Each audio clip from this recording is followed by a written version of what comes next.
you afraid that sobriety might take away from you? Oh gosh, my entire identity, my entire sense of self. This work hard, play hard. Like growing up, I went to an all women's school. I went to an all girls school growing up from grade 11 to grade 18. And I was also, again, an eldest. And so I often looked to like movies and television to teach me what like a woman should be. So what did I grow? I grew up on the OC, Gilmore Girls, One Tree Hill, and during that time, a lot of television was about like, and Paris Hilton, Lindsay Lohan, like Hilary Duff. It was like partying was the cool thing to do. It was like having Rory Gilmore from Gilmore Girls brains, but then being able to party at the same time.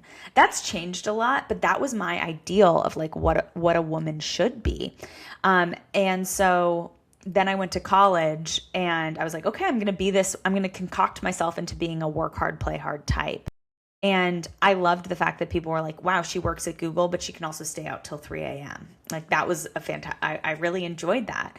I remember the first 6 months that I was sober, I think I cried every single day. And I remember just saying, my life's falling apart. It's falling apart. I'm not okay.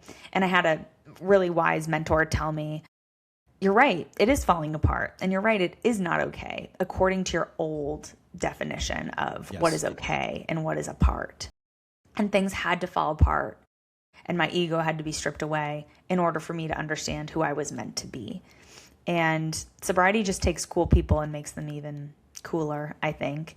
But more importantly, I was finally able to find the authenticity and really genuinely, I mean, I've had some slip ups, but since getting sober, I've never once written in my journal, I don't want to be this person, or I wish I was more authentic. I really genuinely do feel like my insides match my outsides now, which is such a gift. That's awesome. That comfortability with being who you are, not what you think the rest of the world has to be. So it's almost like you do have to mourn that a little bit. Yeah, I'd say so. Mm-hmm. Awesome.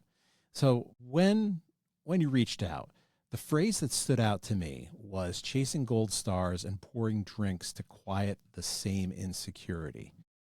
When did you realize those were connected? Early in my sobriety, I was working in New York and I would leave the halls of Google and I'd walk down the street to an iconic meeting called Perry Street in New York.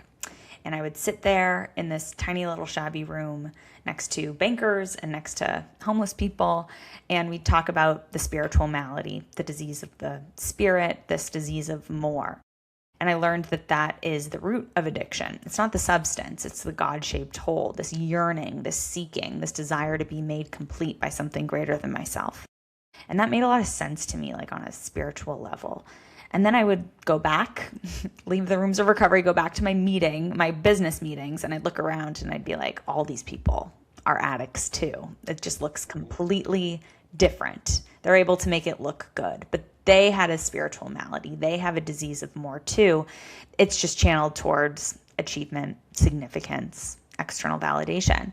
And so in that way, I've actually never met a CEO who isn't an addict in some way, who doesn't have that spiritual malady, maybe in droves.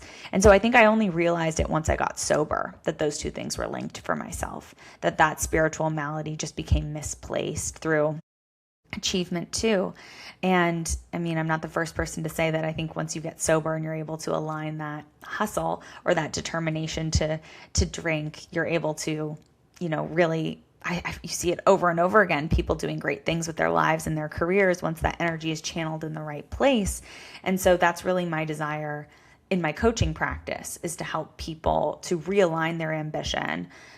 And I don't primarily work with alcoholics and addicts. I work with people who are addicted to work in a certain way, and helping them to kind of like realign that ambition to the power of their internal guidance system and their true self, so that they can have a greater sense of agency, autonomy, and authenticity in what it is that they do with their career.